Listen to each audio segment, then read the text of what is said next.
Comme d'hab, c'est encore moi. On sort pour faire travailler le corps, essayer de rester résilient. C'est important pour un développement. En fait, je veux parler, je ne vais pas être long dans cette vidéo, je vais aller en court-métrage. C'est-à-dire quoi? Les personnes qui refusent la solitude, les personnes qui ont besoin d'approbation tout le temps, chaque moment, chaque heure, ce sont les femmes.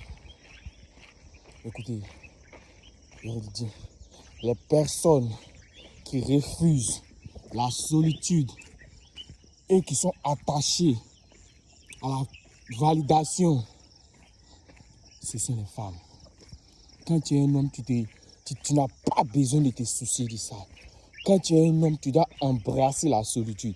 Écoutez, je vous dis, c'est dans la solitude que vous verrez de vos yeux, de vos propres yeux, de vos propres expériences, de quoi vous êtes capable.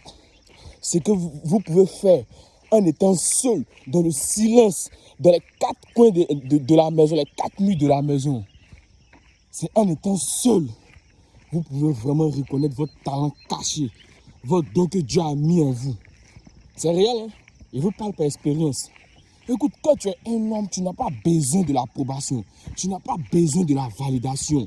Celui qui cherche l'approbation ou la validation est une personne faible. Je le redis, est une personne faible et il est perdu. Tu n'as pas besoin qu'on te valide. Tu n'as pas besoin de chercher l'approbation. Tu n'as pas besoin de chercher la validation. Tu dois embrasser la solitude et t'en fous du reste. Ce qui compte maintenant, c'est toi et ton développement personnel. C'est toi et ta personnalité qui compte. Écoutez les gars, fuyez l'approbation, fuyez la validation et embrassez la solitude. Et donnez-vous 6 mois, vous verrez les résultats. Même pas 6 mois même. Au bout de 2 à 3 mois, vous verrez les résultats. Je vous parle par expérience. Moi que je suis là, je vous parle par expérience. Écoutez, je vous explique une petite anecdote. Le 12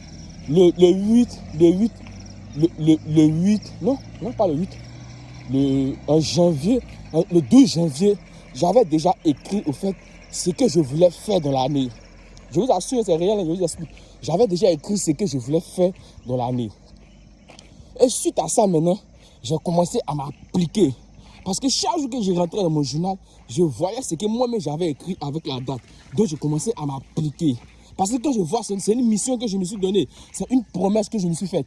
Donc chaque jour que je rentre dans mon journal, quand je vois ça, je le mets en pratique, Jusqu'à un jour, je prends la décision, je prends l'initiative de m'acheter un carnet.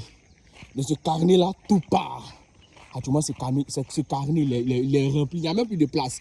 C'est vrai qu'actuellement même, je coince pour noter des parties. Et imaginez-vous, c'est-à-dire tout ce que je faisais dans la journée, je notais dans le carnet. Tout ce que j'apprenais, je notais. C'est réel, hein? Tout ce que j'apprenais, même tout ce qui était comme avantage, tout ce que je faisais et qui me rapprochait de mon objectif de l'année 2025, je notais.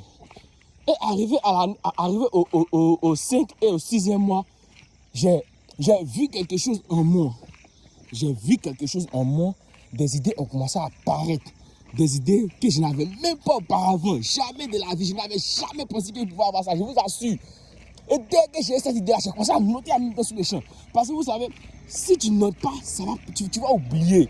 C'est réel, si tu ne notes pas, tu vas oublier. L'être humain, c'est comme ça. Et puis, tu ne vas pas t'appuyer dessus. Donc, j'ai noté automatiquement. C'est-à-dire quoi? Lorsque je vais prendre mon journal, que je vais rentrer dans mon journal, je vais lire, je sais que j'avais une idée. Et c'est comme cela que j'ai mis cette idée en pratique. Et jusqu'à présent, je suis là à façonner cette idée. Je suis là à ficeler cette idée avec des personnes qui ont la même vision que moi. Et j'avance chaque jour que je me lève, je fais un petit pas vers mon objectif, vers ma mission, vers mon but. C'est là qu'un changement vient.